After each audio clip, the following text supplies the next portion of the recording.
Let's turn to tonight's other top story. Israel saying today it will respond after Iran launched that barrage of missiles and drones, almost all of them shot down by Israel.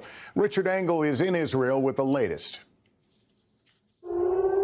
48 hours after Iran attacked Israel with hundreds of drones and missiles, Israel tonight is vowing to strike back. An Israeli official telling NBC News a response could be imminent. While touring a base that was lightly damaged, the only known damage in Israel, the chief of staff of the Israeli army today said, Iran will face the consequences for its actions. We will choose our response accordingly. That announcement came after Prime Minister Benjamin Netanyahu held a second war cabinet meeting in 2 days. Throughout his career, Netanyahu has advocated for a tough approach against Iran, including military action. And this is a pivotal moment for him. A senior Israeli official telling NBC News that the cabinet agreed that a military response is needed to show deterrence, but that it should avoid provoking a regional war and be coordinated with the United States. Easier said than done. Israel is promising to respond, even though President Biden told Netanyahu not to escalate further, because with U.S. help, Israel shot down 99% of Iran's missiles and drones. The U.S. even led a hastily organized coalition to defend Israel that included Jordan and the U.K. The day before Iran's attack, President Biden warned Iran not to strike. President, what is your message to Iran in this moment? Don't. But Iran isn't listening either. Soon after, the Iranian drones and missiles were heading toward Israel. We watched as Israeli missile defense systems were in action over Jerusalem's old city, holy for billions of Jews, Christians, and Muslims. For the last several minutes, we've seen these flares streaking all across the skies over Jerusalem. And now, for the first time, we're hearing the air raid sirens. The Pentagon says it shot down around 100 of the drones and missiles. Iran says it's done, that the barrage was its only response to Israel's deadly airstrike on Iran's embassy compound in Syria. But Iran warned today that any Israeli reprisal would be met by an immediate counterstrike.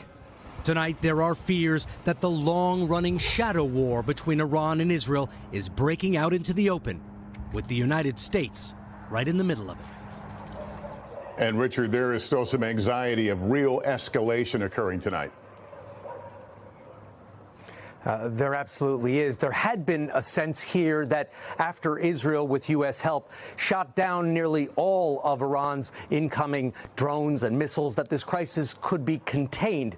Yet, once again, the Middle East is on edge, bracing for a possible regional war. And these next several days will be critical as Israel calibrates its response. Lester. All right, Richard Engel in Jerusalem. Thank you. Tonight, the White House is trying to prevent a wider war in the region after Iran's attack on Israel. It comes as protests broke out coast to coast here at home against President Biden's policies in the Israel-Hamas war. We get more from Gabe Gutierrez. Tonight, the pressure is mounting on the Biden administration over the war in Gaza. Hundreds of pro-Palestinian protesters today blocked traffic on New York's Brooklyn Bridge with several arrests. Oh, good. Police say protesters near Chicago's O'Hare International Airport today substantially delayed travelers. And on San Francisco's Golden Gate Bridge, multiple arrests after protesters snarled traffic there for hours. The demonstrations come as President Biden touts what he calls an unprecedented military effort to defend Israel. Together with our partners, we defeated that attack. In the Oval Office today, he met with Iraq's prime minister as he tries to de-escalate tensions in the Middle East. We're committed to a ceasefire that will bring the hostages home and preventing conflict from spreading beyond what it already has.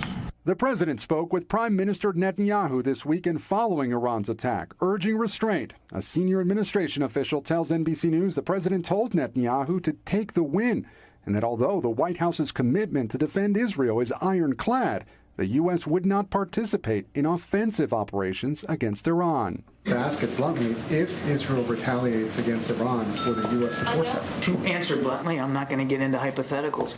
We don't want to see a wider conflict. Today, the White House stressed Iran did not provide warnings to the U.S. about its time frame for launching an attack on Israel. Some Republican critics argue the Biden administration has emboldened Iran.